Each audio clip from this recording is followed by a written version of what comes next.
কুম্ভ ৰাশি জাতক জাতিকা পুৰুষ মহিলা 2026 পৰা 2030 চনত কি ঘটনা ঘটিব কাৰণে গৈ আছে আপুনি কোনখিনি ক্ষেত্ৰত বেছিকৈ সাৱধান হ'ব লাগিব সকলোবোৰ পাতকৈ আমি এই ভিডিঅ'টোত বিশ্লেষণ কৰিছো প্ৰিয় দৰ্শক যদিহে আপুনি প্ৰথমবাৰৰ বাবে আহিছে যদি কুম্ভ ৰাশি হয় তেনেহলে নিশ্চয় এই ভিডিঅ'টো আপুনি যদি চাই তেনেহলে 100ৰ ভিতৰত 70% আপোনাৰ এখোজ আগবাঢ়িব লগা ঠাইত আপুনি 10 খোজ আগবাঢ়িবলৈ পাৰিব হেহে প্ৰিয় দৰ্শক যিমানখিনি পাৰিছো চেষ্টা কৰিছো ইমান এক্সপাৰ্ট নহয় ভিডিঅ'টো যদি ভাল লাগে লাইক এটা কৰি আমাৰ ইউটিউব চেনেলৰ লগত জড়িত হৈ থাকিব প্ৰিয় দৰ্শক তেনেহলে আহকচোন এই কুম্ভ ৰাশিৰ গোপন তথ্য ৰহস্য বৈশিষ্ট্য নসত্য কিছুমান আত্মা এনেকুৱা থাকে কিছুমান উদ্দেশ্য লৈহে এই পৃথিৱীলৈ আহে বহুতো মানুহে ভাবে কুম্ভ ৰাশি এটা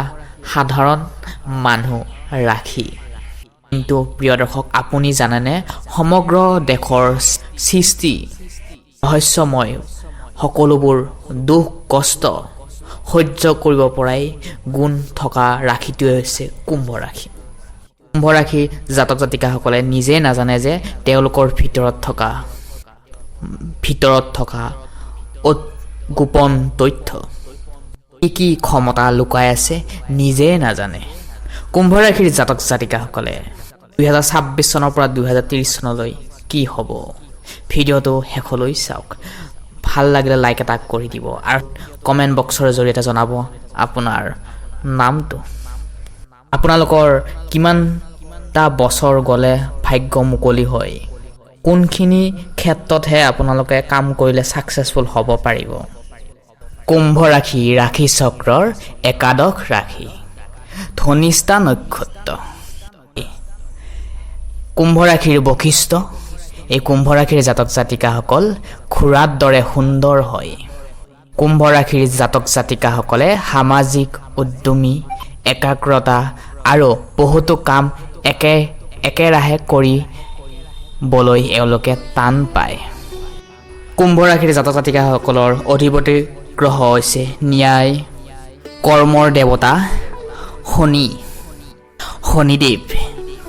শনিদেৱে আপোনাক এনে এটা জীৱন দিছে যিয়ে জীয়াই থাকিবলৈ আপুনি কিছুমান ক্ষেত্ৰত প্ৰেৰণা পাব আপোনাৰ জীৱনৰ মূল উদ্দেশ্য হৈছে সমাজৰ কাৰণে পুৰণি অলাগতিয়াল নিয়মবোৰ ভাঙি এক নতুন পোহৰ দিয়া কঢ়িয়াই আনা কুম্ভ ৰাশিৰ জাতক জাতিকা পুৰুষ মহিলা হয় এই এজন ব্যক্তিয়ে এক কলহেৰে পানী ঢালি আছে ইয়াৰ অৰ্থ হৈছে আপুনি ব্ৰহ্মাণ্ডৰ পৰা জ্ঞান বিজ্ঞান আৰু আধ্যাত্মিক শক্তি নিজৰ কলহত সংগ্ৰহ কৰি পৃথিৱীত সমাজত দুখ কষ্টবোৰ বিলাই দিবলৈ আহিছে জন্মগ্ৰহণ কৰিছে যেতিয়া আপুনি সৰু কালত আছিলে সৰুতে আপোনালোকৰ এনেকুৱা মনত প্ৰশ্ন আহিছিল কিন্তু আন সাধাৰণ মানুহৰ মনত সৰুতে এইখিনি কথা নাহে জীৱনটো এটা জাগাতে ৰৈ নাথাকে হাৰিলে এদিন আপুনি জিতিবই ঠিক ৰ'দ দিলে এদিন বৰষুণ দিয়ে আৰু এদিন বৰষুণ দিলেও ৰ'দ দিয়ে ঠিক তেনেদৰে আপোনাৰ জীৱনত যদি এতিয়া দুখ হৈ আছে এদিন সুখ আহিবই কেৱল ধৈৰ্য ধৰক জীৱনত মৃত্যুৰ পিছত কি হয় মানুহৰ কিয় মৃত্যু হয় সমাজৰ মানুহবোৰে কিয় কষ্ট পায় মানুহে কিয় কষ্ট পায় এই গভীৰ চিন্তাবোৰে আপোনাৰ মনটো কেতিয়াবা খুলি খায় কুম্ভ ৰাশিৰ জাতক জাতিকাসকলক বুজি পোৱাটো ইমান এটা কঠিন নহয় যদিও বহুত কঠিন হয় কুম্ভ ৰাশিৰ জাতক জাতিকাসকলক এই বুজি পোৱা বৰ কঠিন বাহিৰৰ পৰা দেখিবলৈ যিমান শান্ত কিন্তু তেওঁলোকৰ মনৰ মাজত অন্তৰত সিমান বেছিকৈ ধুমুহা চলি থাকে এই কুম্ভ ৰাশি বায়ু তত্ত্বৰ ৰাশি ইয়াৰ প্ৰতীক হৈছে জল কঢ়িয়াই নিয়াৰ পাত্ৰ এই বায়ু আৰু জলৰ সংমিশ্ৰণ আপোনাৰ স্বভাৱক এক ৰহস্যময় কৰি তোলে আপুনি মানুহক বহুত ভাল পায় মানুহৰ কষ্ট দেখিলে আপোনাৰ বুকু কঁপি উঠে এইখিনিতে আপুনি একেবাৰে নিজৰ আৱেগক সহজভাৱে কৰিব নোৱাৰে। বহুতো সময় মানুহে আপোনাক ভুলভাৱে আপোনাৰ বিষয়ে ভুলভাৱে অহংকাৰ কৰা বুলি ভাবিবলৈ দিয়ক। আপুনি যিটো হয় সেইটোৱে ৰাইট। সব প্ৰিয় দৰ্শক, মানুহে কি কৈছে, কি কৰিছে, কি নকৰিছে কৈ থাকিবলৈ দিয়ক, কৰি থাকিবলৈ দিয়ক। আপুনি আপোনাৰ নাম কৰি থাকক, আপোনাৰ সপোনক বাস্তৱত পূৰণ কৰিবলৈ চেষ্টা কৰি যাওক। কিন্তু এই পৃথিৱীৰ আন মানুহৰ দৰে আপুনি মৰম আৰু কূটনীতি কৰিবলৈ নাজানে। এই গুণটো কিন্তু আপোনালোকৰ ভাল গুণ। কোনোবাই যদি মিছা কথা কয়, ভুলভাৱে যদি আপোনালোকক ঠগায়, আপোনাৰ বিষয়ে যদি কিবা এটা কম বুলি ভাবি যদি আপোনাৰ ওচৰত আহে, সেই আপুনি কিন্তু ধৰি ল'ব পাৰে। ক'বলৈ গৈছোঁ যে আপোনাক যদি কোনোবাই মিছা কথা কয় বা অভিনয় কৰে, কিন্তু আপুনি আগতীয়াকৈ গম পাই যায়। আপোনাৰ অন্তৰ আত্মাই লগে লগে সেয়া ধৰিব পাৰে। আপুনি মুখেৰে একো নক'ব পাৰে, কিন্তু আপুনি মনে মনে সেই মানুহজনৰ পৰা আঁতৰি আহে। বৰ ভাল স্কিল হয় আপোনাৰ এইটো। কুম্ভ ৰাশিৰ জাতক জাতিকাসকলৰ আচল গোপন তথ্যটোৱে হৈছে তেওঁলোক বৰ অকলশৰীয়া হৈ পৰে। নিজৰ পৰিয়ালৰ মাজত থাকিও, লগ বন্ধুৰ লগত মাজত থাকিও এই কুম্ভ ৰাশিৰ জাতক জাতিকাসকলে অন্তৰৰ কোনোবা এক চুকত এক গভীৰভাৱে অকলশৰীয়া ভাৱ অনুভৱ কৰে। আপুনি বৰ ভৱিষ্যৰ কথা চিন্তা কৰে, কিন্তু সেই গুণ আন ৰাশিবোৰে 10 বছৰ বা 5 বছৰ পাছতহে কিন্তু চিন্তা কৰে, কিন্তু আপুনি আগতীয়াকৈ চিন্তা কৰে। যিকোনো বস্তু আপোনাৰ ওচৰত সহজে নাহে। যদি আহি যায় আপুনি ধৰি ৰাখিব, কিন্তু এৰি নিদিব। সৰু সৰু সফলতাৰ কাৰণেও আপুনি কিন্তু বহুত সংগ্ৰাম কৰিবলগীয়া হয়। শনিদেৱৰ এই এক আচৰিত কিন্তু পৰীক্ষা হয়। 1 জেঠৰ পিছৰে পৰাই 2026 চনৰ 1 জেঠৰ পাছৰে পৰা আপোনালোকৰ কিন্তু স্বাস্থ্যৰ ক্ষেত্ৰত আপুনি ভাল এটা ৰিজাল্ট পাব। এই 2026 চনত আপোনালোকৰ শুভ গ্ৰহটোৱে হৈছে শুক্ৰ আৰু শনি। হয়, শুভ বাৰ হৈছে শুক্ৰবাৰ আৰু শনিবাৰ।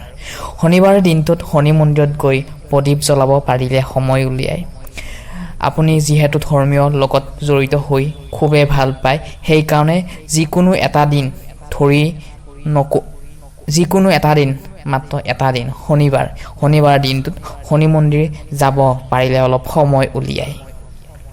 এই পৃথিৱীত প্ৰত্যেকজন ব্যক্তিয়ে ব্যস্ততা থাকে, সকলোৰ হাতত সময় নাথাকে। সময় বহুত মূল্যৱান।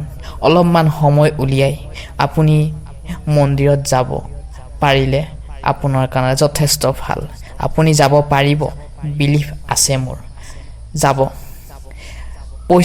ধন টকা পইচাৰ গাড়ী গুৰা কিনিবলৈ মানুহৰ অজস্ৰ টকা থাকে, কিন্তু ভগৱানৰ ওচৰত যদি আমি অলপ টকা ইনভেষ্ট কৰিব লগা হয়, কিন্তু সেই ইনভেষ্টটো কৰিবলৈ আমি টান পাওঁ, বা তাতে আমি মন্দিৰতে হওক বা দান দক্ষিণাৰ ক্ষেত্ৰতে হওক আমি ইনভেষ্ট এটা কৰিবলৈ আমি টান পাওঁ।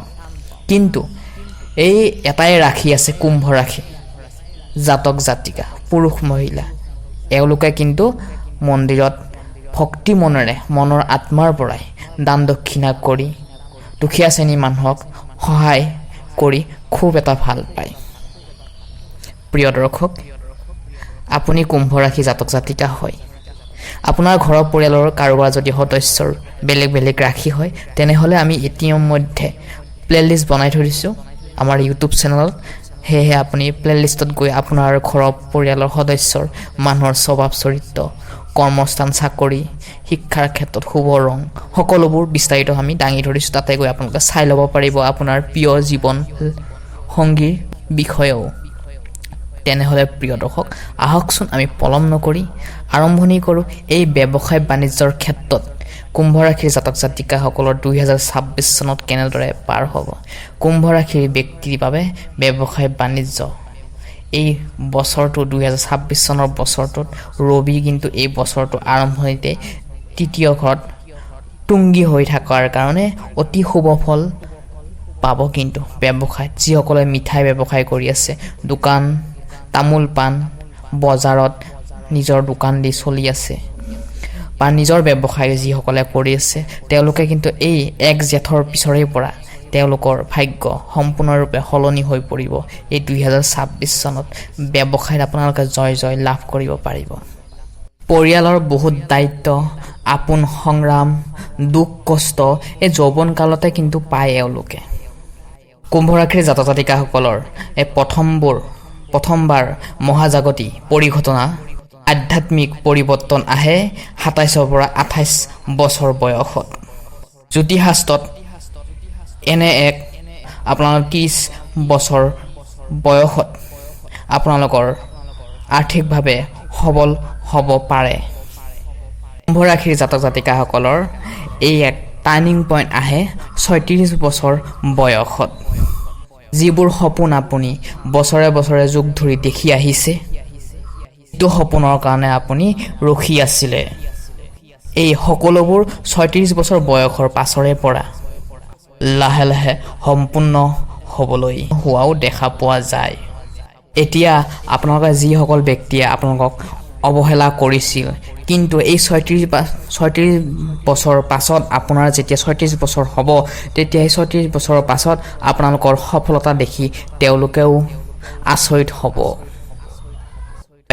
মানুহৰ জীৱনৰ কৰ্মই হৈছে আটাইতকৈ প্ৰতিকাৰ। সেই কুম্ভ ৰাশিৰ জাতক জাতিকাসকল কৰ্ম কৰি খুব ভাল পায়। এওঁলোক কিন্তু এলেহুৱা নহয়, বৰ আনন্দময় হয়। 2026 চনৰ পৰা 2030 চনৰ সময়ছোৱাত আপোনালোকে যদি এইকেইটা নিয়ম পালন কৰিব পাৰে, তেনেহ'লে ভাবিব নোৱাৰা সফলতাই চাপত দিব। যিহেতু আপোনাৰ অধিপতি গ্ৰহটোৱে হৈছে শনিদেৱ তেওঁলোকৰ ওপৰত সদায় থাকে, যিসকলে সমাজৰ পিছপৰা, দুখীয়া আৰু শাৰীৰিকভাৱে অসুস্থ সহায় কৰে। এই প্ৰতিকাৰসমূহ যদিও আপুনি কৰিব পাৰে কম বেছি পৰিমাণে, তেনেহ'লে শনিদেৱ আপোনাৰ ওপৰত সন্তুষ্ট হ'ব, আপোনাৰ সপোন পূৰণ হ'ব, সমাজখনৰো উন্নতি হ'ব। ৰাধে ৰাধে।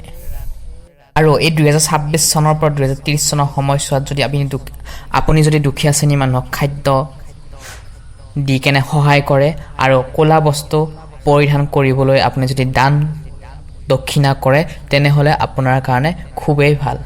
প্ৰিয় দৰ্শক, আপুনি শুদ্ধ, কিন্তু পৰিৱেশত নেতিবাচক শক্তিয়ে কেতিয়াবা আপোনাক ভুল সিদ্ধান্ত লোৱাটো সহায় কৰে। সেয়েহে কণ্ট্ৰল ইয়ৰ চেল্ফ, কণ্ট্ৰল হৈ থাকিব সদায়। অভিমানবোৰ, অন্তৰবোৰ, নিজৰ সপোনবোৰ আননন পাৰ্চন মানুহৰ লগত কেতিয়াও শ্বেয়াৰ নকৰিব।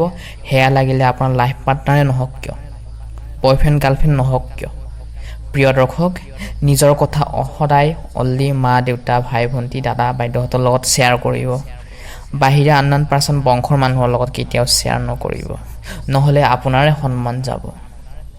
আৰু এটা কাম কৰিব পাৰিলে খুবেই ভাল, কম্বল যদি আৰু ছাতি যদি দান কৰিব পাৰে, তেনেহ'লে আপোনাৰ কুণ্ডলীত থকা শনিৰ যিকোনো কুপ্ৰভাৱ যদি থাকে সকলোবোৰ আঁতৰি যাব আৰু লাহে লাহে শান্ত হৈ পৰে। আপুনি যিমান বেছি আনৰ চকু পানী মুচিবলৈ চেষ্টা কৰিব, ব্ৰহ্মাণ্ডই যিমানখিনি আপুনি কৰে, ব্ৰহ্মাণ্ডই আপোনাক সিমান বেছি দুগুণ দিব।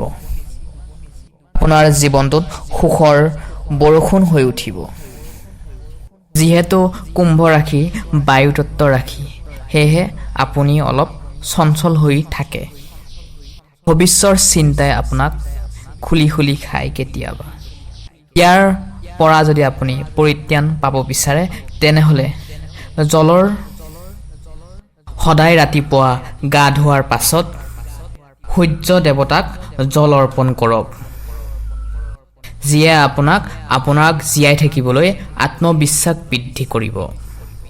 আৰু ঘৰৰ উত্তৰ পূব দিশটো সদায় পৰিষ্কাৰ কৰি ৰাখিব আৰু তাত এটা পাত্ৰত পানী আৰু কেইটামান বগা ফুল ৰাখিব।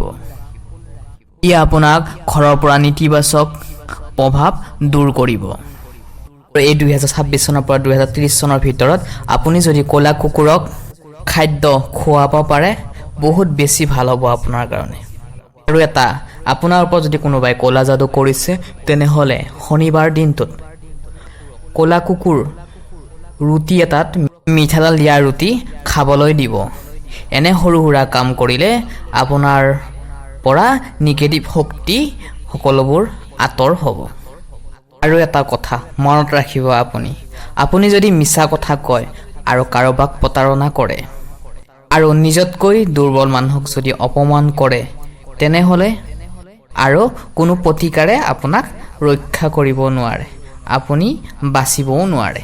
প্ৰিয় দৰ্শক, এইখিনিয়ে আছিল আপোনাৰ 2026 চনৰ পৰা 2030 চনলৈ সম্পূৰ্ণ ৰাশিফল। ভিডিঅ'টো ভাল লাগিলে লাইক কৰাৰ লগতে চেনেলটো ছাবস্ক্ৰাইব কৰি থ'বলৈ একেবাৰে নাপাহৰিব। পুনৰ লগ পোৱাৰ আশাৰে